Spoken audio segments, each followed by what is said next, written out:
ಮಂಡ್ಯದ ಎಲ್ಲ ಮಾಧ್ಯಮ ಮಿತ್ರರಿಗೆ ನಮಸ್ಕಾರ.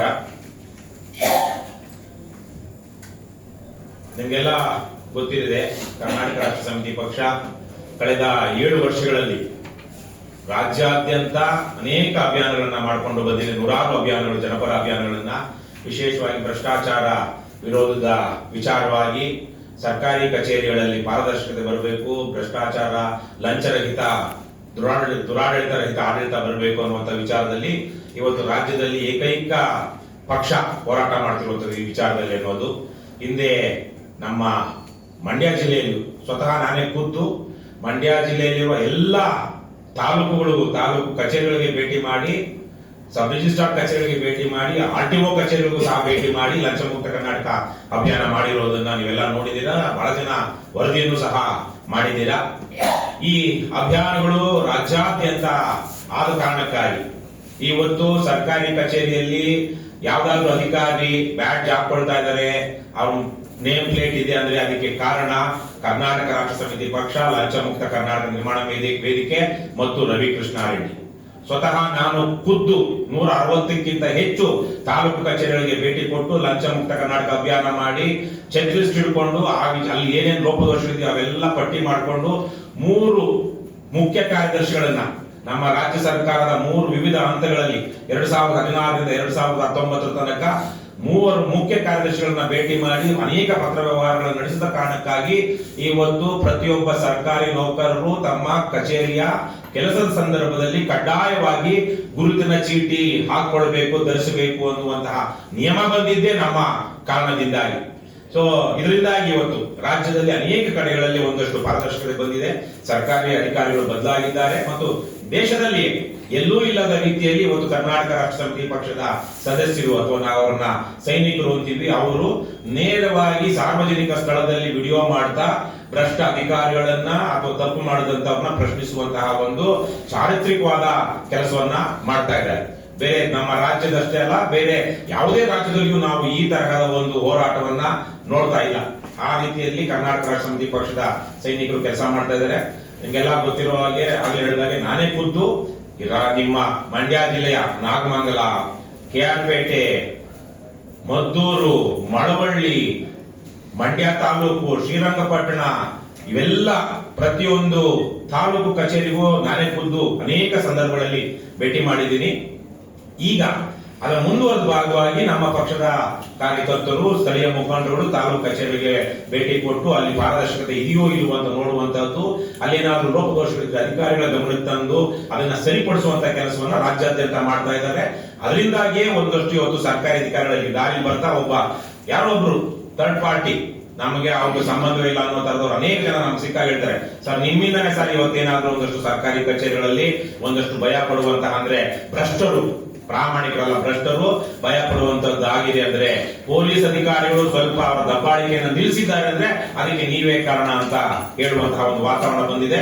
ನಮಗೆ ಆ ಬಗ್ಗೆ ಬಹಳ ಖುಷಿ ಇದೆ. ಕರ್ನಾಟಕ ರಾಷ್ಟ್ರ ಸಮಿತಿ ಪಕ್ಷ ಮಾತ್ರ ಇವತ್ತು ರಾಜ್ಯದಲ್ಲಿ ಜನರ ಸಹಭಾಗಿತ್ವದಲ್ಲಿ, ಜನರ ಪಾಲ್ದಾರಿಕೆಯಲ್ಲಿ ಒಂದು ರಾಜಕೀಯ ಹೋರಾಟವನ್ನ ನಡೆಸ್ತಾ ಇದೆ.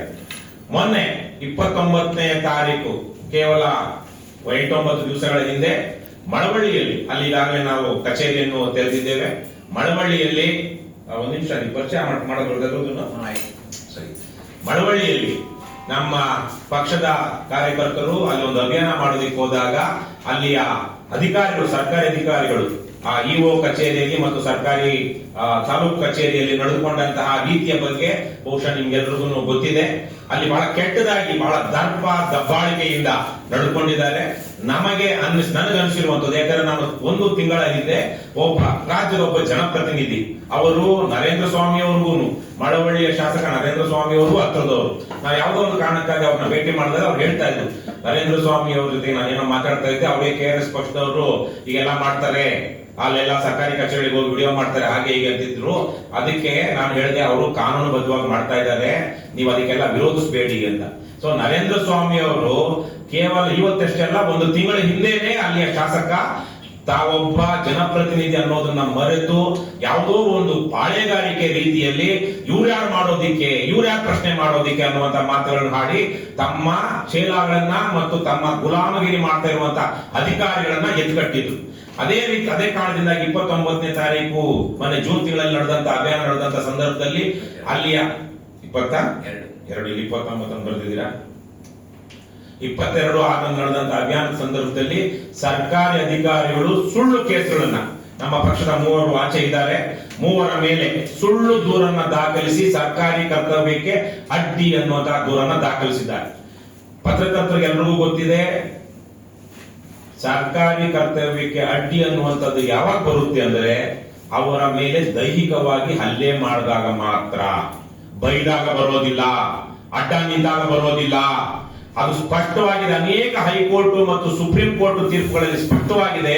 ಸರ್ಕಾರಿ ಕರ್ತವ್ಯಕ್ಕೆ ಅಡ್ಡಿ ಅನ್ನುವಂಥದ್ದು ಆ ಪರ್ಟಿಕ್ಯುಲರ್ ಹಿಂದೆ ಸೆಕ್ಷನ್ 353 ಅಂತಿತ್ತು IPC, ಈಗ BNSL 115 116 ಏನು ಆಗಿದೆ 132 ಸ್ಪಷ್ಟವಾಗಿದೆ. ಫಿಸಿಕಲ್ ಅಟ್ಯಾಕ್ ಏನು ಆ ತರಕ್ಕೆ ಅರೆಸ್ಟ್ಮೆಂಟ್ ಅಲ್ಲ, ಕೈ ಮಾಡಲೇಬೇಕು, ತಳ್ಳಾಟ ಮಾಡಲೇಬೇಕು, ಏಟ್ ಬೀಳಲೇಬೇಕು. ಆಗ ಮಾತ್ರ ಸರ್ಕಾರಿ ಕರ್ತವ್ಯಕ್ಕೆ ಅಡ್ಡಿ ಅಂತ ಬರುತ್ತೆ. ನಾವು ಬಾಗಿಲು ಅಡ್ಡ ನಿಂತ್ಕೊಂಡ್ರು ಬರೋದಿಲ್ಲ. ಆದರೆ ಅನೇಕ ಮೂರ್ಖ ಸಂವಿಧಾನವನ್ನ ಓದಿಲ್ಲದ, ಹಕ್ಕುಗಳ ಬಗ್ಗೆ ಗೊತ್ತಿಲ್ಲದ ಮೂರ್ಖ ಅಧಿಕಾರಿಗಳು, ಮೂರ್ಖ ಪೊಲೀಸರು ಮಾತೆತ್ತಿದ್ರೆ ನಮ್ಮ ಮೇಲೆ ಸರ್ಕಾರಿ ಕರ್ತವ್ಯಕ್ಕೆ ಅಡ್ಡಿ ಪ್ರಶ್ನೆ ಮಾಡಿದಕ್ಕೆ ಮಾಡ್ತಾ ಇದ್ದಾರೆ. ಒಬ್ಬ ನಾನು ವಿಚಾರಕ್ಕೆ ಬರೋದಕ್ಕೆ ಮೊದಲು ಅಲ್ಲೊಬ್ಬ, ಯಾಕಂದ್ರೆ ವಿಚಾರ ಮರ್ತೋಗ್ಬಾರ್ದು ಅಂತ, ಒಬ್ಬ ನಾಲಾಯಕ್ ಇನ್ಸ್ಪೆಕ್ಟರ್, ನಾಲಾಯಕ್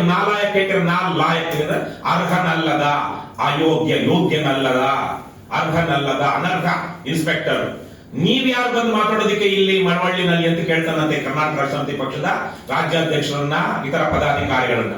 ಇವರ ಯೋಗ್ಯತೆ ಹೀಗಿದೆ. ಯಾಕೆ ಅಂದ್ರೆ ಇವರು ಯಾವ ರೀತಿಯಲ್ಲಿ ಕೆಲಸ ತಗೊಂಡಿದ್ದಾರೋ, ಆದ್ರೆ ಟ್ರೈನಿಂಗ್ ಮಾತ್ರ ಇವರಿಗೆ ಸರಿಯಾಗಿ ಆಗಿಲ್ಲ. ನಮ್ಮ ಅಧಿಕಾರಿಗಳಿಗೆ, ವಿಶೇಷವಾಗಿ ಪೊಲೀಸರಿಗೆ. ಇಲ್ಲಿ ನಾನು ಚನ್ನಪಟ್ಟಣ ಟ್ರೈನಿಂಗ್ ಸ್ಕೂಲ್ ಅಲ್ಲಿ ಒಂದು 10 ದಿವಸಗಳ ವಿಪರ್ಶನ ಕೋರ್ಸ್ ತಗೊಂಡಿದ್ದೆ. ನಾನು ನೋಡಿದೆ, ಅನೇಕ ಜನ ಪತ್ರ ಬರ್ತಾರೆ, ಖುದ್ದು ನಾನು ಪತ್ರ ಬರ್ತಿದ್ದೀನಿ. ಟ್ರೈನಿಂಗ್, ಪೊಲೀಸ್ ಟ್ರೈನಿಂಗ್ ಅನ್ನೋದನ್ನೇ ಮೋಸ. ಅಲ್ಲಿ ಪೊಲೀಸ್ ಟ್ರೈನಿಂಗ್ ಅಲ್ಲಿ ರಜಾ ತಗೊಳ್ಬೇಕು ಅಥವಾ ಪಾಸ್ ಆಗಬೇಕು ಅಂದ್ರೆ ದುಡ್ಡು ಕೊಡಬೇಕಾಗಿದೆ ಅಂತೆ. ನಾನು ಮತ್ತೆ ಇದು ಒಂದು ಘೋಷಣೆ ಕೆಲವರು ನೋಡಿರ್ಬೋದು, ಒಂದು 6 ತಿಂಗಳ ಹಿಂದೆ ಖುದ್ದು ರಾಜ್ಯದ DGIGPಗೆ ಪತ್ರ ಬರ್ತಿದ್ದೀನಿ, ಅಲ್ಲಿ ನಡೀತಿದ್ದಂತ ಅವ್ಯವಹಾರಗಳು. ಈ ತರಹದ ಟ್ರೈನಿಂಗ್ ಕೊಡ್ತಾ ಇದ್ದಾರೆ ಹೊರತು ಹಕ್ಕುಗಳನ್ನ ರಕ್ಷಿಸಬೇಕು, ದುರ್ಬಲರ, ಬಡವರ, ಅಸಹಾಯಕರ ಹಕ್ಕುಗಳನ್ನ ರಕ್ಷಿಸಬೇಕು, ಬಲಿಷ್ಠರ ದಬ್ಬಾಳಿಕೆಯನ್ನ ದಮನ ಮಾಡಬೇಕು ಅನ್ನುವಂತ ಕಾಮನ್ ನ್ಯಾಚುರಲ್ ಜಸ್ಟಿಸ್ ಪ್ರಿನ್ಸಿಪಲ್ಲೇ ಇಲ್ಲ ನಮ್ಮ ಇವತ್ತಿನ ಪೊಲೀಸರಿಗೆ. ಆ ಅಯೋಗ್ಯ ನಾಲಾಯಕ್ ಇನ್ಸ್ಪೆಕ್ಟರ್ ದಬ್ಬಾಳಿಕೆ ಮಾಡ್ಕೊಂಡು ನೀವ್ಯಾರಿಗೆ ಬರೋದಿಕ್ಕೆ ಅಂತಂತೆ ಯಾವುದೋ ಒಂದು ಸಂದರ್ಭದಲ್ಲಿ ಯಾವುದೋ ಒಂದು ಶಾಸಕರನ್ನ ಟೀಕೆ ನಾನು ಮುಂದೆ ನೀವು ಶಾಸಕರನ್ನ ಟೀಕೆ ಮಾಡ್ತೀರಾ ಅಂತಾನಂತೆ. ಆ ನಾಲಾಯಕ, ಅವನ ಅಯೋಗ್ಯ, ಅವನ ಇರೋದಿಕ್ಕೆ ನಾಲಾಯಕ ಆ ಹುದ್ದೆದಲ್ಲಿ. ಈ ತರಹದ ಸ್ಥಿತಿಯಲ್ಲಿ ಇದನ್ನ ದೂರುಗಳನ್ನ ಪರಿಶೀಲಿಸಿ ಇದರಲ್ಲಿ ಈ ಪರ್ಟಿಕ್ಯುಲರ್ ಸೆಕ್ಷನ್ ಅಟ್ರಾಕ್ಟ್ ಆಗುತ್ತೋ ಇಲ್ಲೋ ಅನ್ನೋದನ್ನ ಗಮನಿಸಲಾರದೆ 3 ಮೇಲೆ, ನಮ್ಮ ಪಕ್ಷದವರ ಮೇಲೆ ಒಂದು 15 ದಿವಸಗಳಿಂದ ಸುಳ್ಳು ದೂರು ದಾಖಲಿಸಿದ್ರು. ಅದರ ವಿರುದ್ಧವಾಗಿ ಸುಳ್ಳು ದೂರು ದಾಖಲಿಸಿ ನಮ್ಮ ಹಕ್ಕುಗಳನ್ನ ಮೊಟಕು ಮಾಡಲಾಗಿದೆ ಅಂತ ಹೇಳಿ ನಿನ್ನೆ ಅಲ್ಲ ಮೊನ್ನೆ, ಯಾವತ್ತು ಜುಲೈ 2ನೇ ತಾರೀಕು ಮಳವಳ್ಳಿ ಚಲೋ ಅನ್ನುವಂತ ಕಾರ್ಯಕ್ರಮವನ್ನ ಕರ್ನಾಟಕ ರಾಷ್ಟ್ರ ಸಮಿತಿ ಪಕ್ಷ ಹಮ್ಮಿಕೊಂಡಿತ್ತು. ನಮ್ಮ ಪಕ್ಷದ ಈಗಿನ ಅಧ್ಯಕ್ಷರಾಗಿರುವಂತಹ ದೀಪಕ್ ಸಿಎನ್ ಅವರು, ಹಾಸನ ಜಿಲ್ಲೆಯವರು, ಒಂದು ಹಿಂದುಳಿದ ವರ್ಗದಿಂದ ಬಂದಿರುವಂತಹ ಬಹಳ ಸಣ್ಣ ಸಮುದಾಯದಿಂದ ಬಂದಿರುವಂತವರು. ಇವತ್ತು ಅವರು ಸುಮಾರು 10-15 ವರ್ಷಗಳ ಕಾಲ SR ಹಿರೇಮಠರ ಜೊತೆಗೆ ನಮ್ಮ ಜೊತೆಗೆಲ್ಲ ಹೋರಾಟ ಮಾಡ್ಕೊಂಡು ಬಂದು ಅನೇಕ ಸಾರ್ವಜನಿಕ ಹಿತಾಸಕ್ತಿ ಮೊಕದ್ದಮೆಗಳನ್ನ ಹಾಕೊಂಡು ನಮ್ಮ ಪಕ್ಷದ ಒಂದು ಆಧಾರ ಸ್ತಂಭವಾಗಿ ನಿಮ್ಮದೇ ಜಿಲ್ಲೆಯ ನಮ್ಮ ಹಿಂದಿನ ಕಾರ್ಯಾಧ್ಯಕ್ಷರಾಗಿದ್ದಂತಹ ದಿವಂಗತ ಲಿಂಗೇಗೌಡರ ತರಕ್ಕೇನೆ ನಮ್ಮ ಪಕ್ಷದ ಆಧಾರ ಸ್ತಂಭವಾಗಿ ಕೆಲಸ ಮಾಡ್ತಿರುವಂತವರು ಅವರು ಸಹ ಅಲ್ಲಿ ಮೊನ್ನೆ ಮಳವಳ್ಳಿ ಚಲೋಗೆ ಬಂದಿದ್ರು. ಕಾರ್ಯಾಧ್ಯಕ್ಷರಾದ ರಘು ಜಾಣಗಿರವರು ಬಂದಿದ್ರು. 100ಕ್ಕಿಂತ ಹೆಚ್ಚು ಜನ ನಮ್ಮ ಪಕ್ಷದ ಸದಸ್ಯರು, ಕಾರ್ಯಕರ್ತರು ಬೇರೆ ಬೇರೆ ಭಾಗಗಳಿಂದ ಮಳವಳ್ಳಿಯಿಂದ ಬಂದು ಅಲ್ಲಿ ಸೇರಿದ್ದಾಗ ನಿಮ್ಗೆಲ್ಲ ಗೊತ್ತಿರುವ ಹಾಗೆ ಒಂದಷ್ಟು ಕಾಂಗ್ರೆಸ್ ಗೂಂಡಾಗಳು, ಇವತ್ತೊಂದು ನೋಡಿದೆ ನಾನು, ಕಾಂಗ್ರೆಸ್ ಗೂಂಡಾಗಳು ಅಂತಲೇ ಬರೆದಿದ್ದೆ. ಫೇಸ್ಬುಕ್ ಅಲ್ಲಿ ಒಬ್ಬರು ಬಹುಶಃ ಕಾಂಗ್ರೆಸ್ ಬೆಂಬಲಿಗರು ಅವರು ರಿಪ್ಲೈ ಮಾಡಿದ್ದಾರೆ, ಸರ್ ಅವರೆಲ್ಲ ಕಾಂಗ್ರೆಸ್ ಅವರಲ್ಲ, ಅವರು ನರೇಂದ್ರ ಸ್ವಾಮಿ ಚೇಲಾಗಳು.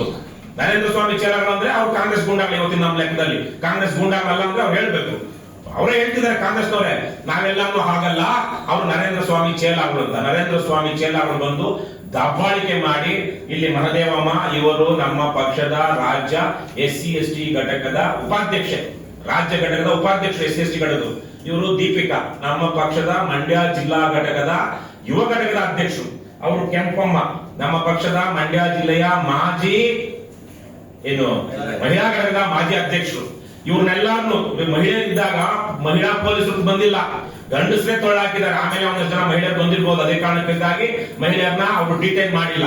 ತಳ್ಳಾಡಿ ನೂಕಾಡಿ ಇವ್ರನ್ನೆಲ್ಲ ತಳ್ಳದಾಗ ಮುರಿ ಚಿಕ್ಕ ಕೆಂಪಮ್ಮ ಅಲ್ವಾ, ಚಿಕ್ಕಪ್ಪಮ್ಮ ಅವ್ರನ್ನ ತಳ್ಳಾಡಿ ಅವ್ರು ಬಿದ್ದು ಅವ್ರ MLC ಎಲ್ಲ ಮಾಡಿಸಿದ್ದಾರೆ. ಈಗ ಈ ತರಕ್ಕೆ ದಬ್ಬಾಳಿಕೆ ಮಾಡಿರುವಾಗ ಒಬ್ಬ ಬಂದು ಖದೀಮ ಗುಂಡ, ಕಾಂಗ್ರೆಸ್ ಗುಂಡ, ನಮ್ಮ ಪಕ್ಷದ ಅಧ್ಯಕ್ಷರಾದ ದೀಪಕ್ ಸಿಎನ್ ರವರ ದೀಪಕ್ ಸಿಎನ್ ರ ಕತ್ತಿನ ಪಟ್ಟಿಗೆ ಕೈ ಹಾಕ್ತಾನೆ, ಎಳೆದಾಡ್ತಾನೆ. ಆದರೆ ನರೇಂದ್ರ ಸ್ವಾಮಿಯ ಚೇಲಾಗಿರಿ ಮಾಡ್ತಾ ಇರುವಂತ ಪೊಲೀಸರು ಅವರನ್ನ ತಡೆಯುವಂತ ಯಾವ ಕೆಲಸವನ್ನು ಮಾಡೋದಿಲ್ಲ.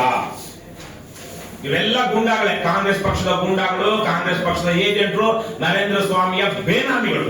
ನರೇಂದ್ರ ಸ್ವಾಮಿ ನನಗೆ ಇವತ್ತೆರಡು ವಿಚಾರ ಸ್ಪಷ್ಟವಾಗಿ ಒಂದು ವಿಚಾರ ಹೇಳ್ಬೇಕಿಲ್ಲಿ. ಇವತ್ತು ಜುಲೈ 4, 2026 ಸರಿಯಾಗಿ 250 ವರ್ಷಗಳ ಹಿಂದೆ ಅಮೆರಿಕದ ಸಂಯುಕ್ತ ಸಂಸ್ಥಾನಕ್ಕೆ ಸ್ವಾತಂತ್ರ್ಯ ಬಂದಿದ್ದು. ಇವತ್ತಲ್ಲಿ ಬಹಳ ದೊಡ್ಡ 250 ವರ್ಷಗಳ ಬಹಳ ದೊಡ್ಡ ವಿಜೃಂಭಣೆಯಿಂದ ಸ್ವಾತಂತ್ರ್ಯ ದಿನಾಚರಣೆಯನ್ನ ಮಾಡ್ತಾ ಇದ್ದಾರೆ. ನಾನು 10 ವರ್ಷ ಅಮೆರಿಕದಲ್ಲಿ ನೋಡ್ತಿದ್ದೀನಿ. 10 ಜನ ಧರಣಿ ಮಾಡಿದ್ರೆ ಅಲ್ಲಿ 500,000 ಜನ ಅವರು ವಿರುದ್ಧವಾಗಿದ್ದಾರೆ ಅಂದ್ರೂ 10 ಜನ ಧರಣಿ ಮಾಡೋದಕ್ಕೆ ಪೊಲೀಸ್ ಪ್ರೊಟೆಕ್ಷನ್ ಕೊಡ್ತಾರೆ ಅಮೆರಿಕದಲ್ಲಾಗ್ಲಿ ಯುರೋಪ್ನಲ್ಲಾಗ್ಲಿ ಬೇರೆ ಒಳ್ಳೆಯ ಉತ್ತಮ ಪ್ರಜಾಪ್ರಭುತ್ವ ದೇಶದಲ್ಲಿ ಯಾವುದೇ dissent, freedom of speech, freedom of expression ಏನೇ ಬರಲಿ, ಅಲ್ಲಿ ಯಾರು ಧರಣಿ ಮಾಡ್ತಾರೆ, ಪ್ರತಿಭಟನೆ ಮಾಡ್ತಾ ಇದ್ದಾರೆ ಅಂದ್ರೆ ಅವರ ಹಕ್ಕುಗಳನ್ನ ರಕ್ಷಣೆ ಮಾಡೋದಕ್ಕೆ ಇಡೀ ವ್ಯವಸ್ಥೆ ನಿಂತ್ಕೊಳ್ಳುತ್ತೆ. ಅದೇ ಕಾರಣದಿಂದಾಗಿನೇ ಇವತ್ತು ಅಮೆರಿಕದಂತಹ ದೇಶದಲ್ಲಿ ಅಮೆರಿಕದ ಪ್ರೆಸಿಡೆಂಟ್ ನ ಹಿಗ್ಗ ಮುಗ್ಗ ಕಮಿಡಿಯನ್ಸ್ ಹಂಗಿಸ್ತಾರೆ. ರಾತ್ರಿ 11:30 ಶುರುವಾಗುತ್ತೆ. 3-4 ಜನ ಅತ್ಯಂತ ಪ್ರಸಿದ್ಧ ಕೋಟ್ಯಾಧಿಪತಿಗಳು, ಶತಕೋಟ್ಯಾಧಿಪತಿಗಳು ನಮ್ಮ ರೂಪಾಯಿ ಲೆಕ್ಕದಲ್ಲಿ ಆಗ್ತದೆ ಅಂತಹ ಕಮಿಡಿಯನ್ಸ್ ಅಮೆರಿಕದ ಪ್ರೆಸಿಡೆಂಟ್ ನ ನಗುಪಾಠ ಮಾಡ್ತಾರೆ. ಅದೇ ಅಮೆರಿಕದ ಪ್ರೆಸಿಡೆಂಟ್ ಏನೋ ತಲೆ ಕೆಟ್ಟಾಗ, ಇವತ್ತಿರೋ ಪ್ರೆಸಿಡೆಂಟ್, ಹಿಂದಿನ ಪ್ರೆಸಿಡೆಂಟ್ಗಳೆಲ್ಲ ಈಸ್ ಎ ಲೂಸರ್, ಡಿಸ್ಗಸ್ಟಿಂಗ್, ಹಾಗೆ ಹೀಗೆ ಅಂತೇಳಿ ಒಂದು ರೀತಿಯಲ್ಲಿ ಟೀಕೆ ತಿರಸ್ಕಾರ ಮಾಡಿಬಿಡ್ತಾರೆ. ಆದ್ರೆ ಅವ್ರು ಯಾರನ್ನು ದಬ್ಬಾಳಿಕೆ ಮಾಡೋದಿಲ್ಲ. ಆದ್ರೆ ಒಬ್ಬ ಯೋಗ್ಯ ಇನ್ಸ್ಪೆಕ್ಟರ್ ಮಾತಾಡ್ತಿರೋವಾಗ ನಮ್ಮ ದೇಶದಲ್ಲಿ ಏನಂತಾನೆ, ನನ್ನ ಮುಂದೆ ನೀನು MLA ನ ಟೀಕೆ ಮಾಡ್ತೀಯ. ಅದು MLA ಆ ಕ್ಷೇತ್ರದ MLA ಅಲ್ಲ, ಯಾವುದೋ ಕ್ಷೇತ್ರದ MLA ಪ್ರಾಸಂಗಿಕವಾಗಿ ಬಂದಿದ್ದಂತೆ. ಈ ತರಹದ ಕಾನೂನಿನ ಅರಿವಿಲ್ಲದ, ಪ್ರಜಾಪ್ರಭುತ್ವದ ಅರಿವಿಲ್ಲದ, ಸಂವಿಧಾನ ಗೊತ್ತಿಲ್ಲದಂತಹ ನಾಲಾಯಕ್ ಮತ್ತು ಅಯೋಗ್ಯ ಗುಲಾಮಗಿರಿ ಪೊಲೀಸರು ಇವತ್ತು ನಮ್ಮ ವ್ಯವಸ್ಥೆಯಲ್ಲಿರುವಂತದ್ದು. ಇದರ ವಿರುದ್ಧವಾಗಿ ಇವತ್ತು ಕರ್ನಾಟಕ ರಾಷ್ಟ್ರ ಸಮಿತಿ ಪಕ್ಷ ಮಾಡ್ತಿರುವಂತಹ ಹೋರಾಟದ ಕಾರಣಕ್ಕಾಗಿ ರಾಜ್ಯಾದ್ಯಂತ ನಮ್ಮ ಪಕ್ಷಕ್ಕೆ ಪ್ರತಿ ದಿವಸ 10 ಜನ, 20 ಜನ, 50 ಜನ, 100 ಜನ ಸ್ವಯಂ ಪ್ರೇರಿತವಾಗಿ ₹100 ಡೊನೇಷನ್ ಕೊಟ್ಟು, ಶುಲ್ಕ ಕೊಟ್ಟು ಪಕ್ಷದ ಸದಸ್ಯತ್ವ ತೆಗೆದುಕೊಳ್ತಾ ಇದ್ದಾರೆ. ಯಾರು ನಾವು ಬಲವಂತ ಮಾಡೋದಿಲ್ಲ, ಕೈ ಖಾಲಿ ಕೊಡೋದಿಲ್ಲ. ನೀವು ನಾವು ಮಾಡ್ತಾ ಇರುವಂತಹ ಹೋರಾಟ ನಿಮ್ಗೆ ಸರಿ ಅನ್ಸಿದ್ರೆ ಬೆಂಬಲ ಕೊಡಿ ಅಂತ. ಇಂತಹ ಸಂದರ್ಭದಲ್ಲಿ ಮಳವಳ್ಳಿ ಅದಕ್ಕೊಂದು ಇತಿಹಾಸ ಇದೆ. ಅದು ವಿಶೇಷವಾಗಿ ಬಿ ಸೋಮಶೇಖರ್ ಅಂತಹ ಶಿಕ್ಷಣ ಮಂತ್ರಿಯಾಗಿ, ಕಂದಾಯ ಸಚಿವರಾಗಿ ಬಹಳ ಉತ್ತಮವಾದ ಕೆಲಸ ಮಾಡಿ ಇವತ್ತು ರಾಜಕೀಯವಾಗಿ ಒಂಥರ ಅಪ್ರಸ್ತುತರಾಗಿದ್ದಾರೆ. ಆದರೆ ಅವರು ಮಾಡಿದಂತಹ ಚಾರಿತ್ರಿಕ ಕೆಲಸಗಳು ಕರ್ನಾಟಕ ರಾಜ್ಯ ನೆನಪಿಟ್ಕೊಳ್ಳುತ್ತೆ. ಎಷ್ಟು ನೆನಪಿಟ್ಕೊಳ್ಳುತ್ತೆ ಅದು ಬೇರೆ ವಿಚಾರ. ಆದರೆ ಅಂತಹ ಒಬ್ಬ ವಿದ್ಯಾವಂತ, ಇವತ್ತು ವಕೀಲಿಕೆ, ಮೊನ್ನೆ ತಾನೇ ನಾನು ಅವ್ರನ್ನ ಭೇಟಿ ಮಾಡಿದ್ದೆ. ಒಂದು ಮಾರುತಿ 800 ಕಾರು ಬೆಂಗಳೂರಲ್ಲಿ ಓಡಾಡ್ತಾರೆ. ಅವರು ಬಂದಿದ್ದಂತ 50-80 ಸೈಟ್ ನ ಇಲ್ಲ ನನಗೆ ಬೇಡ ಅಂತ ವಾಪಸ್ ಮಾಡಿದ್ರು ಬಿ ಸೋಮಶೇಖರ್ ಅವರು. ಅಂತವ್ರು ಪ್ರತಿನಿಧಿಸುತ್ತಿದ್ದಂತ ಕ್ಷೇತ್ರ ಮೀಸಲು ಕ್ಷೇತ್ರ. ಮೀಸಲು ಕ್ಷೇತ್ರದಲ್ಲಿ ಗೆದ್ದಿರುವ ಬಹುತೇಕರು, ಯಾರೋ ಪ್ರಿಯಾಂಕ ಖರ್ಗೆ ಅನ್ನುವಂತಹ ಚಿನ್ನದ ಸ್ಪೂನ್ ಅನ್ನ, ಚಮಚವನ್ನ ಜೇಬಲ್ ಬಾಯಲ್ಲಿ ಇಟ್ಕೊಂಡು ಹುಟ್ಟಿರೋರು ಕೆಲವೊಬ್ಬರು ಬಿಟ್ರೆ, ಬಹುತೇಕ ಮೀಸಲು ಕ್ಷೇತ್ರದ ಎಲ್ಲರೂ ಒಂದು ಹೋರಾಟದ ಮೂಲಕ, ಜ್ಞಾನದ ಮೂಲಕ, ತಿಳುವಳಿಕೆ ಮೂಲಕ ಸಂವಿಧಾನ, ಸ್ವಾತಂತ್ರ್ಯ, ಅಂಬೇಡ್ಕರ್ ಇವೆಲ್ಲ ತಿಳ್ಕೊಂಡು ಬಂದಿರುವಂತವ್ರೆ. ನರೇಂದ್ರ ಸ್ವಾಮಿ ಹಾಲಿ ಶಾಸಕ, ಮಳವಳ್ಳಿಯ ಹಾಲಿ ಶಾಸಕ, ಅವರು ಸಹ ಅದೇ ಮಾರ್ಗದಲ್ಲಿ ಬಂದಿರುವಂತವ್ರು. ಆದರೆ ನರೇಂದ್ರ ಸ್ವಾಮಿ ಏನ್ ಮಾಡ್ತಾ ಇದ್ದಾರೆ, ನನ್ನನ್ನು ಯಾರು ಪ್ರಶ್ನೆ ಮಾಡಬಾರದು, ನನ್ನ ಕ್ಷೇತ್ರಕ್ಕೆ ಬೇರೆಯವ್ರು ಬರಬಾರದು, ಇದು ನನ್ನ ರಿಪಬ್ಲಿಕ್, ಇಲ್ಲಿ ಬೇರೆಯವರು ನನ್ನ ಬಗ್ಗೆ ಮಾತಾಡಬಾರದು ಅನ್ನುವಂತಹ ಒಂದು ರಿಪಬ್ಲಿಕ್ ನ ಬಹುಶಃ ಅವರಿಗೆ ಅವರ ನರೇಂದ್ರ ಸ್ವಾಮಿ ಅವರ ಪ್ರಭಾವ, ಆರ್ಥಿಕ ಪ್ರಭಾವ, ರಾಜಕೀಯ ಪ್ರಭಾವ ಎಷ್ಟಿದೆಯೋ ಅದರ 100ರಷ್ಟು ಅವರ ಪಕ್ಕದ ಕ್ಷೇತ್ರದ ಶಾಸಕರಿಗಿದೆ. ಯಾರವರು? DK ಶಿವಕುಮಾರ್. ಆದರೆ ನರೇಂದ್ರ ಸ್ವಾಮಿ ಅವರಿಗೆ ಇವತ್ತು ಇರುವಂತಹದ್ದೇ ಪ್ರಭಾವ ಸಂವಿಧಾನದಿಂದ ಬಂದಿದೆ, ಸಂವಿಧಾನ ಕೊಟ್ಟಿರುವ ಹಕ್ಕುಗಳಿಂದ ಬಂದಿದೆ. ಅಂಥವರು ಮುಂದೆ ನಿಂತು KRS ಪಕ್ಷದವರು ಧರಣಿ ಮಾಡ್ತಾ ಇದ್ದಾರೆ, ನಮ್ಮವ್ರು ಅಡ್ಡ ಹಾಕಬೇಡಿ, ಪೊಲೀಸರು ಸೂಕ್ತ ರಕ್ಷಣೆ ಕೊಡಿ, ಅಧಿಕಾರಿಗಳು ಪ್ರಾಮಾಣಿಕವಾಗಿ ಕೆಲಸ ಮಾಡಿ ಅಂತ ಹೇಳ್ಬೇಕಾಗಿತ್ತು. ಆದ್ರೆ ದುರದೃಷ್ಟವಶ ಒಂದು ಮೀಸಲು ಕ್ಷೇತ್ರದಲ್ಲಿ ಗೆದ್ದಿರುವಂತಹ ವಿದ್ಯಾವಂತ ತನ್ನ ಕ್ಷೇತ್ರವನ್ನ ರಿಪಬ್ಲಿಕ್ ಮಾಡ್ಕೊಂಡಿರುವಂತಹದ್ದು ಅಂಬೇಡ್ಕರ್ ಅವರಿಗೆ ಮಾಡುವಂತಹ ಮೋಸ, ಅಪಚಾರ. ಇವತ್ತು ಸಾಮಾಜಿಕ ನ್ಯಾಯದ ಅತಿ ದೊಡ್ಡ ಶತ್ರು ಅಂದ್ರೆ ಭ್ರಷ್ಟಾಚಾರ ಮತ್ತು ಲಂಚಕೋರತನ. ಹಾಗಾಗಿ ಅದರ ವಿರುದ್ಧ ಹೋರಾಟ ಮಾಡ್ತಿರುವಂತಹ KRS ಪಕ್ಷದವರಿಗೆ ಬೆಂಬಲಿಸುವಂತಹ ಕೆಲಸವನ್ನ ಯಾವುದೇ ಒಬ್ಬ ಪ್ರಬುದ್ಧ ರಾಜಕಾರಣಿ ಇವತ್ತು ಮಾಡಬೇಕು. ಆದ್ರೆ ನರೇಂದ್ರ ಸ್ವಾಮಿ ಅವರು 2-3 ಸಲ ಪ್ರೆಸ್ ಮೀಟ್ಗಳಲ್ಲಿ KRS ಪಕ್ಷದವರು ಜಾಸ್ತಿ ಆಯ್ತು, ಅದಾಯ್ತು, ಇದಾಯ್ತು, ಸರ್ಕಾರಿ ಅಧಿಕಾರಿಗಳು ಹಂಚಬೇಡಿ. ಸರ್ಕಾರಿ ಅಧಿಕಾರಿಗಳು ಜನರ ಗುಲಾಮರು. ನೀವು ಮಂಡ್ಯದಲ್ಲಂತೂ ಬಹಳ ಎಲ್ಲರಿಗೂ ಗೊತ್ತಿದೆ, ನಂಜುಂಡ ಸ್ವಾಮಿ ಅವರ ರೈತ ಸಂಘ ಇಲ್ಲಿ ಬಹಳ ಪ್ರಬಲವಾಗಿ ಏನ್ ಹೇಳ್ತಿದ್ರು, ಜಿಲ್ಲಾಧಿಕಾರಿ ಜಿಲ್ಲೆಯ ಪ್ರಥಮ ಕೂಲಿ ಅಂತ ಹೇಳ್ತಾ ಇದ್ರು. ಅಂತಹ ಒಂದು ಪ್ರಬುದ್ಧ ಜನರಿರುವಂತಹ, ರಾಜಕೀಯ ಪ್ರಜ್ಞಾವಂತಿಕೆ ಇರುವಂತಹ ಮಂಡ್ಯದಲ್ಲಿ ನರೇಂದ್ರ ಸ್ವಾಮಿ ಅವರು ನಡ್ಕೊಂಡಿರುವಂತದ್ದು ಅವರ ಗೂಂಡಾಗಳು, ಚೇರವರು. ತದನಂತರ ನೀವೆಲ್ಲ ಪತ್ರಕರ್ತರು ನೋಡಿದ್ದೀರಾ, APMC ಅಧ್ಯಕ್ಷನಂತೆ, ಇನ್ನೊಂದು ಯಾವ ಬ್ಲಾಕ್ ಕಾಂಗ್ರೆಸ್ ಅಧ್ಯಕ್ಷ ಅಂತ ಎಲ್ಲ ಬಂದು ಇವ್ರು ಯಾರು ಬಂದು ಕೇಳೋದಿಕ್ಕೆ ನಮ್ಮ ಶಾಸಕರು ಅಷ್ಟು ಮಾಡ್ತಾ ಇದ್ದಾರೆ. ಪ್ರಶ್ನೆ ಮಾಡೋ ಅಧಿಕಾರವೇ ಇಲ್ಲ. ಮತ್ತೆ ಇದೊಂದು ರಿಪಬ್ಲಿಕ್, ಇಲ್ಲಿಗೆ ಬಹುಶಃ ಪಾಕಿಸ್ತಾನದಿಂದ ಭಾರತಕ್ಕೆ ಬಂದವರು ಹೇಗೆ ಅಲ್ಲಿನ ಪಾಸ್ಪೋರ್ಟ್ ತೆಗೆದುಕೊಂಡು ನಮ್ಮ ವೀಸಾ ಪಡ್ಕೊಂಡು ಬರಬೇಕು, ಆ ತರಕ್ಕೆ ಇವರು ಅನುಮತಿ ಪಡ್ಕೊಂಡು ಬರಬೇಕು, ಇಲ್ಲಾಂದ್ರೆ ಪೊಲೀಸರನ್ನ ಎತ್ತಾಕೊಂಡು ಹೋಗ್ಬೇಕು ಅನ್ನುವಂತಹ ಒಂದು ರಿಪಬ್ಲಿಕ್ ಮಾಡಿಟ್ಕೊಂಡಿದ್ದಾರೆ ಇಲ್ಲಿ ಮಳವಳ್ಳಿಯಲ್ಲಿ. ಹಾಗಾಗಿ ಇವತ್ತು ತದನಂತರ ಮೊನ್ನೆ ನಡೆದಂತ ಸಂದರ್ಭದಲ್ಲಿ ಅಲ್ಲಿಯ ಪೊಲೀಸರು ಭ್ರಷ್ಟ ಮತ್ತು ಅದಕ್ಷ ಗುಲಾಮ ಪೊಲೀಸರು ನಮ್ಮ ಪಕ್ಷದ ಅಧ್ಯಕ್ಷರನ್ನು ಸೇರಿದಂತೆ 20 ಜನರನ್ನ ಡೀಟೇಲ್ ಮಾಡಿ ಪ್ರಿವೆಂಟಿವ್ ಅರೆಸ್ಟ್ ಅಂತ ತೆಗೆದುಕೊಂಡು ಹೋಗಿ ಕಿರುಗಾವಲು ಪೊಲೀಸ್ ಠಾಣೆಯಲ್ಲಿ ಇಟ್ಕೊಂಡು ಸಂಜೆ ತನಕ ಇಟ್ಕೊಂಡು ಸಂಜೆ ಬಿಡುಗಡೆ ಮಾಡಿದ್ದಾರೆ. ನಮ್ಮವರು ಅಲ್ಲಿ ನಡೆದಂತಹ ಘಟನೆಗಳ ಬಗ್ಗೆ ಪೊಲೀಸ್ ಕಂಪ್ಲೇಂಟ್ ಕೊಡೋದಕ್ಕೆ ಹೋದ್ರೆ ತಗೊಳ್ತೀವಿ ಅಂತ ಹೇಳ್ತಿದ್ದಂತಹ ಭ್ರಷ್ಟರು ಸಂಜೆ ಆದ್ಮೇಲೆ ಇಲ್ಲ ನಿಮ್ ಬಗ್ಗೆ ಇನ್ನೊಂದು ನೀವು ಕಂಪ್ಲೇಂಟ್ ಬಂದ್ಬಿಟ್ಟಿದೆ, ಹಾಗಾಗಿ ಅದನ್ನ FIR ಮಾಡಿದ್ರೆ ನಾವು ಇದನ್ನ ಕೌಂಟರ್ ಕಂಪ್ಲೇಂಟ್ ಅನ್ನು ಮಾಡಬೇಕಾಗುತ್ತೆ, ಕೌಂಟರ್ ಕಂಪ್ಲೇಂಟ್ ತಗೊಳ್ಳೋದಕ್ಕೆ ಬೇರೆ ಬೇರೆ ಪ್ರೊಸೀಜರ್ ಇದೆ ಅಂತ ಹೇಳಿ ಸುಳ್ಳು ಹೇಳಿದ್ದಾರೆ. ಇಲ್ಲಿ ತನಕ ಅವ್ರ ಕಡೆಯಿಂದ FIR ಆಗಿರೋ ಮಾಹಿತಿ ಇಲ್ಲ, ನಾವು ಕೊಟ್ಟಿರೋ ಕಂಪ್ಲೇಂಟ್ ತಗೊಳ್ತಾ ಇಲ್ಲ.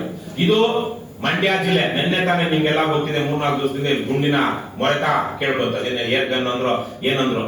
ಮಂಡ್ಯದಲ್ಲಿ ಆಡಳಿತ ಸುವ್ಯವಸ್ಥೆ ಕೆಟ್ಟಿದೆ. ಕೇವಲ ಇಲ್ಲಷ್ಟೇ ಅಲ್ಲ, ಈ ರಾಜ್ಯದಲ್ಲಿ ಕೆಟ್ಟಿದೆ.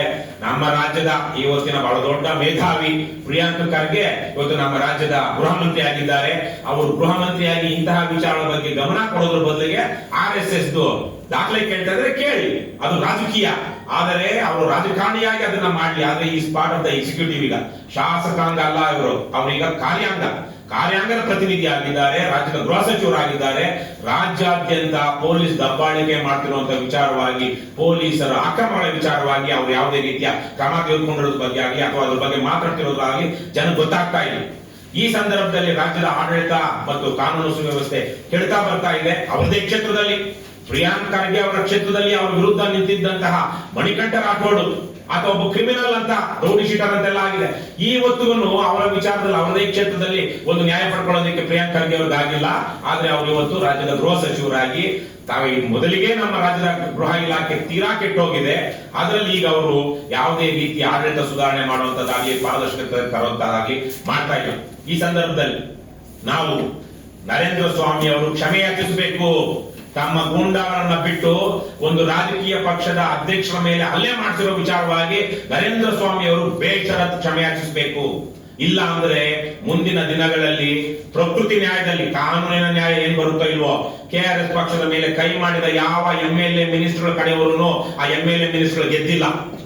ಇಲ್ಲಿ ನಾಗಮಂಗಲದಲ್ಲಿ ನಾವು ನೋಡಿದ್ವಿ, ಸುರೇಶ್ ಗೌಡ ಕಡೆಯವರು 5 ವರ್ಷದಿಂದ ನಮ್ಮ ಮೇಲೆ ಹಲ್ಲೆ ಮಾಡಿದ್ರು, ಅಥವಾ ನಮ್ಮ ಮೇಲೆ ಸುಳ್ಳು ಕೇಸ್ ಹಾಕುವಾಗ ಮಾಡಿದ್ರು. ಸುರೇಶ್ ಗೌಡ ಗೆಲ್ಲಿಲ್ಲ. ಸೋಮಣ್ಣನ ಕಡೆಯವರು ಹಲ್ಲೆ ಮಾಡಿ ಕೈ ಮುಡಿದ್ರು. ನಮ್ಮ ಪಕ್ಷದ ರಾಜ್ಯ ಜಂಟಿ ಕಾರ್ಯದರ್ಶಿ ಜೀವನ್ ರವರದು ಸೋಮಣ್ಣನ ಟಿಕೆಟ್ ಸಿಗಲಿಲ್ಲ. ನೆಕ್ಸ್ಟ್ ಟೈಮ್ ಅಲ್ಲಿ ಬಸವರಾಜ ಬೊಮ್ಮಾಯಿ ಅವ್ರ ಮಗ ಅಲ್ಲಿ ಅವ್ರು ನಮ್ಮ ಮೇಲೆ ದಾಳಿ ಮಾಡಿದ್ರು. ಅಲ್ಲಿ ಹಣ ಹಂಚುವಂತ ಸಂದರ್ಭದಲ್ಲಿ ಅವರಿಗೆ ಕುತ್ಕೊಳ್ಳಿ ಸಾಧ್ಯ ಇಲ್ಲ, ಕುತ್ಕೊಳ್ಳಿ ಸರ್. ಅವರೆಲ್ಲ ನಮ್ಗೆ ನಮ್ಮ ಪರವಾಗಿ ಕರ್ನಾಟಕ ರಕ್ಷಣಾ ವೇದಿಕೆಯವರು, ರೈತ ಸಂಘದ ಹೋರಾಟಗಾರರು ಬೆಂಬಲಿಸ್ತಾ ಇದ್ದಾರೆ. ಅವರಿಗೆ ನಾವು ಧನ್ಯವಾದಗಳನ್ನ ತಿಳಿಸ್ತಾ ಇದೀವಿ. ಅಲ್ಲಾಗ್ಲಿಲ್ಲ, ಒಳ್ಳೆ ನರಸೀಪುರದಲ್ಲಿ ನನ್ನನ್ನ ಸ್ವಲ್ಪ ಯಾಮಾರಿದ್ರೆ ನನ್ನನ್ನ ತೆಗೆದುಕೊಂಡು ಹೋಗಿ ಅಲ್ಲೊಬ್ಬ ಮುರಳೀಧರ್ ಅನ್ನುವಂತ DYSP ನಾಯಿ ನರಿಗಳಿಗೆ ಬಿಸಾಕ್ಬಿಡ್ತಾ ಇದ್ದ ದೊಂಬಿ ಗಲಾಟೆ ಒಂದು 5,000 ಜನರ ಮಧ್ಯೆ. ಅಲ್ಲಿ ನಮ್ಮ ಮೇಲೆ ಹಲ್ಲೆ ಆಯ್ತು. ಪೊಲೀಸ್ ವ್ಯಾನ್ಗಳಿಗೆಲ್ಲ ಕಲ್ಲೊಡೆದ್ರು. ಕೊನೆಗೆ ಏನು ಬಿಟ್ಕೊಂಡು ಗೆದ್ದಿದ್ದು ರೇವಣ್ಣ. ನಮ್ಮ ಹೋರಾಟವನ್ನು ನೋಡಿ ಕಾಂಗ್ರೆಸ್ಗೆ ಅಲ್ಲಿ ಧೈರ್ಯ ಬಂತು. ಮುಂದಿನ ಎಲೆಕ್ಷನ್ ಅಲ್ಲಿ ಪ್ರಜ್ವಲ್ ಜೈಲಲ್ಲಿ ಕುಳಿತಾ ಇದ್ದಾರೆ.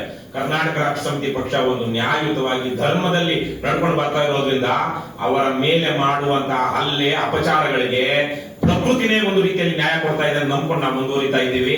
ಹಾಗಾಗಿ ಈ ಸಂದರ್ಭದಲ್ಲಿ ಸುಳ್ಳು ಕೇಸು ದಾಖಲಿಸಿರುವಂತಹ ಪೊಲೀಸರು ತಮ್ಮ ದುರ್ವರ್ತನೆಯನ್ನ ಬಿಡಬೇಕು. ಆ ಕೇಸನ್ನ ವಾಪಸ್ ತಗೊಳ್ಳಿ ಅಂತ ನಾವು ಹೇಳೋದಿಲ್ಲ. ಕೇಸ್ ಇದೆಯಾ ನಡೆಸಿ, ಕೋರ್ಟ್ ಅಲ್ಲಿ ನಾವು ನೋಡ್ಕೊಳ್ತೀವಿ. ಕರ್ನಾಟಕ ರಾಷ್ಟ್ರ ಸಮಿತಿ ಪಕ್ಷ ಏನು ಜನರನ್ನ ದುಡ್ಡು ಕೊಟ್ಟು ಲಾಯರ್ಗಳನ್ನ ಇಟ್ಕೊಂಡು ಏನು ಕೇಸ್ ನಡೆಸ್ತಾ ಇಲ್ಲ. ನಮಗೆ ಪ್ರೋಬೋನೋ ಉಚಿತವಾಗಿ ಕಾನೂನು ಸೇವೆ ಮಾಡಿಕೊಡ್ತಾ ಇರುವಂತಹ ನೂರಾರು ಜನ ವಕೀಲರು, ಇವತ್ತು ವಕೀಲರಲ್ಲ ನ್ಯಾಯವಾದಿಗಳು ಇವತ್ತು ರಾಜ್ಯದಲ್ಲಿದ್ದಾರೆ. ನನ್ನ ಮೇಲೆ 15 ಕೇಸ್ ಇದೆ. ಸೊ ಇಷ್ಟೆಲ್ಲ ಇದ್ರು ಇವತ್ತು ವಕೀಲರು ನ್ಯಾಯವಾದಿಗಳು ನಮ್ಮ ಜೊತೆ ನಿಂತ್ಕೊಳ್ತಾ ಇದ್ದಾರೆ. ನಿಮ್ಮ ಹಾಗೆ ನಾವು ಸರ್ಕಾರದ ದುಡ್ಡಲ್ಲಿ ಸಿದ್ದರಾಮಯ್ಯ ಮತ್ತು ಡಿ ಕೆ ಶಿವಕುಮಾರ್ ಸರ್ಕಾರದ ದುಡ್ಡಲ್ಲಿ ಕಪಿಲ್ ಸಿಬಲ್ ಅಂತ ಅವ್ರನ್ನ ಕರೆಸ್ಕೊಂಡು ಅವರ ವೈಯಕ್ತಿಕ ಕೇಸ್ಗಳನ್ನ ನಡೆಸ್ತಾ ಇದ್ದಾರೆ. 12 ಕೋಟಿ ಏನೋ ಖರ್ಚಾಯ್ತು ಅವರಿಗೆ ಬೇರೆ ಬೇರೆ ಸಂದರ್ಭದಲ್ಲಿ. ಅವ್ರಿಗೆಲ್ಲ ಕೊಟ್ಟಿರೋದು ನಿಮ್ಗೆಲ್ಲ ಗೊತ್ತಿರಬಹುದು, ಪತ್ರಿಕೆಗಳಲ್ಲಿ ಬಂದಿದೆ. ಆದ್ರೆ ಅವ್ರಿಗೆ ದುಡ್ಡಿರೋಲ್ಲ ಆಗಿರ್ಬೋದು, ನಮಗೆ ನ್ಯಾಯವಾದಿಗಳಿದ್ದಾರೆ. ಕರ್ನಾಟಕ ರಾಷ್ಟ್ರ ಸಮಿತಿ ಪಕ್ಷ ಹೆದರೋದಿಲ್ಲ. ಮಂಡ್ಯ ಜಿಲ್ಲೆಯ SP ಅವರಿಗೆ ನಿಜ ಅವ್ರಿಗೂ ನಂಗೇನು ಸಂವಿಧಾನ ಗೊತ್ತಿದೆ ಅಂತ ಅನ್ನಿಸ್ತಾ ಇಲ್ಲ. ಇವರೆಲ್ಲ ಸಂವಿಧಾನದ ಮೇಲೆ ಪ್ರಮಾಣ ವಚನ ತಗೊಳ್ತಾ ಇದ್ದಾರೆ ಅಂತ ಅನ್ನಿಸ್ತಾ ಇಲ್ಲ. ಇಲ್ಲಾಂದ್ರೆ ಈ ತರಹದ ದರ್ಪ ಧಿಮಾಕು ಪ್ರಜಾಪ್ರಭುತ್ವದಲ್ಲಿ ಇರಬಾರದು. ಪ್ರಜಾಪ್ರಭುತ್ವಕ್ಕೆ ಅತಿರೇಕವಾದಂತಹ ಅಪಚಾರ ಎಸಗುವಂತಹ ದರ್ಪ ದಿಮಾಕನ್ನ ಇವತ್ತು ನಮ್ಮ ಸರ್ಕಾರಿ ಅಧಿಕಾರಿಗಳು ತೋರಿಸ್ತಾ ಇದ್ದಾರೆ. ಕರ್ನಾಟಕ ರಾಷ್ಟ್ರ ಸಮಿತಿ ಪಕ್ಷ ಇದಕ್ಕೆ ಹೆದರೋದಿಲ್ಲ. ನಾನು ಈ ಸಂದರ್ಭದಲ್ಲಿ ನಮ್ಮ ಜಯರಾಮಣ್ಣವರು, ರಾಜೇಗೌಡರು ಎಲ್ಲ ಈ ತರ ಕಾಡ್ತಾ ಇದೆ KRS ಪಕ್ಷದಲ್ಲಿ ಬಂದ ತಕ್ಷಣ ಓಡೋಡ್ ಬಂದು ಅವರಲ್ಲಿ ನಮ್ಮ ಪರವಾಗಿ ಬೆಂಬಲಕ್ಕೆ ನಿಂತಿದ್ದಾರೆ. ಅನೇಕ ರೈತ ಸಂಘದವರು, ಅಣ್ಣೇಗೌಡರು ಅಂತ ಆಚೆ ಅವರು ಇದ್ದಾರೆ, ರೈತ ಸಂಘದವರೆಲ್ಲ ಬೆಂಬಲ ಕೊಡ್ತಾ ಇದ್ದಾರೆ. ಅನೇಕ ಪ್ರಜಾಪ್ರಭುತ್ವವಾದಿಗಳು ಇವತ್ತು ಕರ್ನಾಟಕ ರಾಷ್ಟ್ರ ಸಮಿತಿ ಪಕ್ಷ ಮಾಡ್ತಿದ್ದ ಕೆಲಸದ ಜೊತೆಗೆ ನಿಂತಿದ್ದಾರೆ. ಆದ್ರೆ ಈ JCB ಪಕ್ಷಗಳು, JDS, ಕಾಂಗ್ರೆಸ್, BJP ಪಕ್ಷಗಳು ಎಲ್ಲೆಲ್ಲಿ ಅವರು ಅಧಿಕಾರದಲ್ಲಿದ್ದಾರೋ, ಪ್ರತಿನಿಧಿಗಳು ಆಗಿದ್ದಾರೋ ಅಲ್ಲೆಲ್ಲ ದುರ್ವರ್ತನೆ, ದುರ್ನಡತೆ ನಡೀತಾ ಇದೆ. ಇವೆಲ್ಲದರ ವಿರುದ್ಧ ಕರ್ನಾಟಕ ರಾಷ್ಟ್ರ ಸಮಿತಿ ಪಕ್ಷ ಇದೇ ತರಕ್ಕೆ ಮುಂದಕ್ಕೂ ಹೋರಾಡುತ್ತೆ. ನಾವು ಪೊಲೀಸರ ಹತ್ರ ಹೋಗಿ ಕೈ ಮುಗಿದು ಕಾಲು ಬಿದ್ದು ಕೇಸ್ ವಾಪಸ್ ತಗೊಳ್ಳಿ ಅನ್ನೋದಿಲ್ಲ. ನನ್ನ ಮೇಲೆ ಹಾಕಿರುವಂತ ಕೇಸು 11 DK ರವಿ ಸತ್ತಾಗ ಹಾಕಿರುವಂತ ಕೇಸು ನಡೀತಾ ಇದೆ. ನನ್ನ ಮೇಲೆ ಆ ಪೊಲೀಸರು ಹಾಕಿದ್ದಾರೆ. ಆ ಕೇಸ್ಗೆ ಇವರೇ ಬರ್ತಾ ಇಲ್ಲ, ಯಾರು ವಿಟ್ನೆಸ್ಗಳೇ ಬರ್ತಾ ಇಲ್ಲ. ಇಲ್ಲಿ ನಮ್ಮ ಮೇಲೆ ಹಾಕಿರೋ ಎಷ್ಟೋ ಕೇಸ್ಗಳಲ್ಲಿ ಸರ್ಕಾರಿ ಅಧಿಕಾರಿಗಳೇ ವಿಟ್ನೆಸ್ ಬರ್ತಾ ಇಲ್ಲ. ಯಾಕಂದ್ರೆ ಅಲ್ಲಿ ಕೇಸ್ ನಮ್ಮ ವಿರುದ್ಧ ಆಯ್ತು ಅಂದ್ರೆ ಮತ್ತೆ ಇವ್ರು ನಮ್ಮನ್ನ ಮನೆ ಕಳಿಸ್ತಾರೆ ಅನ್ನುವಂತ ಭಯದಲ್ಲಿ. ಹಾಗಾಗಿ ಸುಳ್ಳು ಕೇಸ್ಗಳು ಹಾಕಿ ನರಳಬೇಡಿ.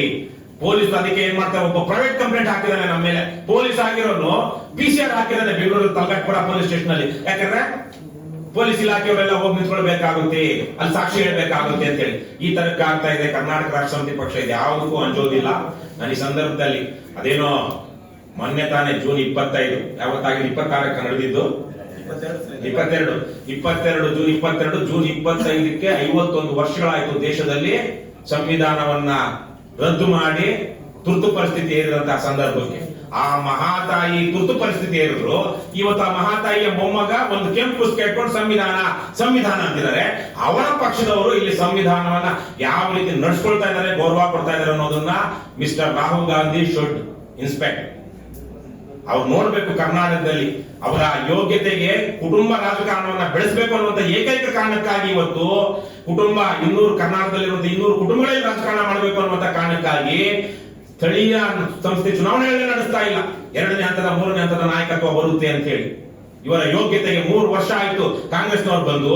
ಇವರ ತಂದೆ ರಾಹುಲ್ ಗಾಂಧಿ, ಅವರ ತಂದೆ ರಾಜೀವ್ ಗಾಂಧಿ ಅವರು, ನಾರಾಯಣ ಸ್ವಾಮಿ ಅವ್ರನ್ನ ಯಾರನ್ನ ಕರೆಸ್ಕೊಂಡು ಮಣಿಶಂಕರ್ ರಾಯ್ ಅವರೆಲ್ಲ ಸೇರಿ ಇಡೀ ದೇಶಕ್ಕೆ ನಾವು ತಾಲೂಕ್ ಪಂಚಾಯತಿ, ಜಿಲ್ಲಾ ಪಂಚಾಯತಿ ತರ್ತೀವಿ ಅಂತೇಳಿ ಸಂವಿಧಾನಕ್ಕೆ ತಿದ್ದುಪಡಿ ತಂದ್ರು. ಆದ್ರೆ ಇವತ್ತು ಅದೇ ರಾಹುಲ್ ಗಾಂಧಿ, ಸೋನಿಯಾ ಗಾಂಧಿ ಅವರ ಇರುವಂತಹ ಸಂದರ್ಭದಲ್ಲಿ ಕರ್ನಾಟಕ ಬಂದೆ ಸರ್ ಅವರ ಯೋಗ್ಯತೆಗೆ ತಾಲೂಕ್ ಪಂಚಾಯತಿ, ಜಿಲ್ಲಾ ಪಂಚಾಯತಿ ನಡೆಸದೆ ಸಂವಿಧಾನ ವಿರುದ್ಧವಾಗಿ ನಡ್ಕೊಳ್ತಾ ಇದ್ದಾರೆ. ಈ ತರಹದ ಸಂವಿಧಾನ ವಿರೋಧಿ ಕೃತ್ಯ ಮಾಡ್ತಿರುವಂತ ಅವರಿಂದ ನಾವು ಕಲಿಯೋದು ಏನೂ ಇಲ್ಲ. ನರೇಂದ್ರ ಸ್ವಾಮಿ ಅವರಾಗಲೇ ನಾನು ಹೇಳಿದಾಗೆ ಒಂದು ಮೀಸಲು ಕ್ಷೇತ್ರದಿಂದ ಬಂದಿರುವಂತವರು ಬಡವರ, ದುರ್ಬಲರ, ದಲಿತರ, ಪರಿಶಿಷ್ಟ ಜಾತಿ ಪಂಗಡಗಳ ಸಮಸ್ಯೆಗಳನ್ನ ಗೊತ್ತಿರುವಂತವರು. ಇವತ್ತು ಹೆಚ್ಚು ಜನ ಸರ್ಕಾರಿ ಕಚೇರಿಗಳಿಗೆ ಎಡ್ತಾಗ್ತಾ ಇರುವಂತವ್ರು ಇದೇ ಅಹಿಂದ ಜನ, ಅಲ್ಪಸಂಖ್ಯಾತರು, ಹಿಂದುಳಿದವರು, ದಲಿತರು. ಯಾಕಂದ್ರೆ ಅವರಿಗೆ ಹೆಚ್ಚಿನ ಸಂಖ್ಯೆಯಲ್ಲಿ ಇವತ್ತು ಸರ್ಕಾರಿ ಸೌಲಭ್ಯಗಳು ಸೇವೆಗಳು ಬೇಕಾಗಿರುವಂತದ್ದು ಬಡತನದ ಕಾರಣಕ್ಕಾಗಿ, ಸಾಮಾಜಿಕ ಹಿಂದುಳಿದಿರುವಿಕೆ ಕಾರಣಕ್ಕಾಗಿ ಅಂತಹ ಸಂದರ್ಭದಲ್ಲಿ ಇವರು ಸರ್ಕಾರಿ ಕಚೇರಿಗಳನ್ನ ಒಂದು ಪ್ರೈವೇಟ್ ಮುಠಾತನಕ್ಕೆ ಮಾಡಿಕೊಳ್ಳುವಂತಹದ್ದು ಸಂವಿಧಾನ ಬಾಹಿರವಾದದ್ದು, ಸಂವಿಧಾನದ ಸ್ಪಿರಿಟ್ಗೆ ವಿರುದ್ಧವಾಗಿರುವಂತದ್ದು. ಇವರಿಗೆ ಅಂಬೇಡ್ಕರ್ ಅವರ ಹೆಸರು ಹೇಳೋದಿಕ್ಕೆ, ಸಂವಿಧಾನದ ಹೆಸರು ಹೇಳೋದಿಕ್ಕೆ ಇವರಿಗೆ ಯಾವುದೇ ರೀತಿಯ ನೈತಿಕತೆ ಇಲ್ಲ. ಇಷ್ಟನ್ನು ಹೇಳ್ತಾ ಮೊನ್ನೆ ನಡೆದಿರುವಂತಹ ಘಟನೆಯನ್ನ ಕರ್ನಾಟಕ ರಾಷ್ಟ್ರ ಸಮಿತಿ ಪಕ್ಷ ಯಾವುದೇ ಭಯ ಆತಂಕ ಇಲ್ಲದೆ ಎದುರಿಸುತ್ತೆ.